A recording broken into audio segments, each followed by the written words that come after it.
Actually, I meant to ask you, Rachel, yesterday, that when you signed on to play Christine Palmer, did you do a binge reading of comics to get up to speed with all this?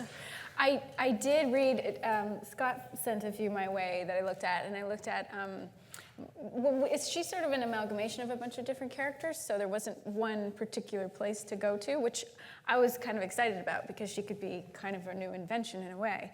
Sure. I mean, I looked at a lot of Nightcrawler because she was in a lot of those, and yeah, and I've been getting up to speed with, I was reading Judy Blume when I was oh, sure. a teenager. As you should. So yeah, right? I've been kind of getting up to speed on the comic universe, but I love graphic novels. I just devour those now. So yeah. I love the medium, and I think it translates to film. You know, it's just such a perfect matchup. So yeah, I'm still learning though. Yeah, sure. Yeah, it's always a learn. Yeah. Who's next? Who has a question? Yes, right over here on the aisle. Benedict, the key to the Doctor Strange is at the beginning is his arrogance, his confidence, smartest guy in the room, and the fall and the humbling he goes through. Is that like playing Holmes, or is that completely different? Well,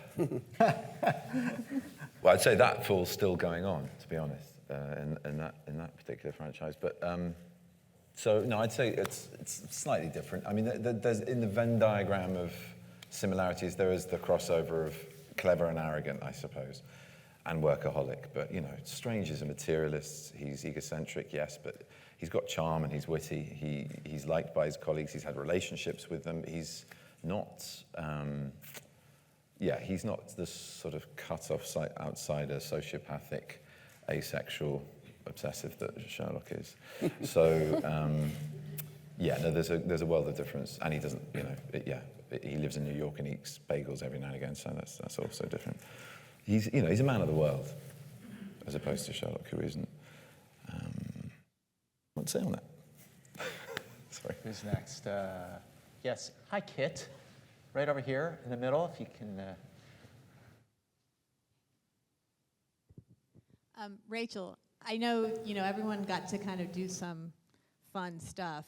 Did you kind of want to say, hey, let me just do it for a second. Let me just do the whole hand thing. How is it trying to fit into it? I mean, sure. Now, hearing Tilda talking about it now, I'm like, yeah, I could dig that.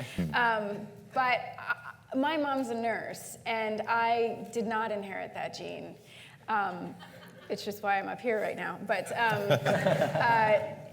I was always fascinated by what she did because it was so far from anything I really understood. So to get to delve into the medical side of things and shadow I met this incredible female neurosurgeon in Toronto, and we had a great neurosurgeon on set, and I got to I was given the offer to go in an evac helicopter and do a weekend, which I'm so sad I had to turn down because I'm a terrible flyer and I am really queasy about blood. So I thought I would be more of a hindrance to that operation than a help. So I declined that. But everything else was super fascinating. And in a pinch, I could probably suture someone up now. So and it was so nice to wear scrubs all the time. When he was putting that cloak on and sweating buckets, I was... You were doing your nails. I was doing yeah, still waiting. Yeah. So, I learned a lot on this in a different way. Who's next? Yes, you. Yeah, you. Raising your hand right there. Thank you. My question is for Mr. Benedict Cumberbatch. And in the movie, Doctor Strange says to the Ancient One, how do I get from here to there? So who is that one person for you that you're always striving to get to their level of expertise? Wow, I wish there was one that would simplify my answer, but the truth is I get to work with a whole cast of them almost every job, but this job in particular was extraordinary. I mean, everyone on it was helping me raise my game, and in every level. Rachel's just talked about Scrubland. I mean, that was a very detailed world, and to watch her craft, to watch her scalpel-like precision, pun intended, with just delineating exactly what was going on, where Christine was in that moment, and it helped map out an entire world that I knew my character was shifting away from, but had to be completely invested with, hopefully like the audience is at the beginning, and through the duration of the film when he crashes back into it. From Tilda treading this incredible line between being ancient and wise and yet ever youthful as she is, and just incredibly now and present and not something old and fusty, and just doing it with grace and charm and good nature that all of the cast of this had. Chiwetel, who I've worked with before, again, to watch him construct Mordo and see the complexity of his journey as well come to fruition. I mean, all of it. And Mads, this man over here who complains about being 100 but moves like a 20-year-old dreams of moving sometimes. I mean, he just is the most absurd athlete, but also the most understated and supreme gentleman who is always trying to make sure that you're all right and that your craft is all right and that you're not getting hit in the face or hurt, you know.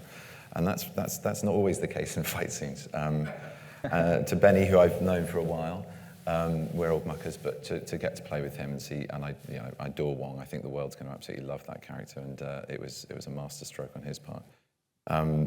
And yeah, they're the people who I get to work with every day on a job like this, and then headed by a director and a mastermind who both know their craft inside out, and you feel safe in the hands of. Parents, I mean, this could go on for a long time. This could be the parents. I haven't touched on school days yet. You know, I'm very lucky. I'm very lucky. I've worked with some truly inspiring people, and a lot of them on this huge sofa with me.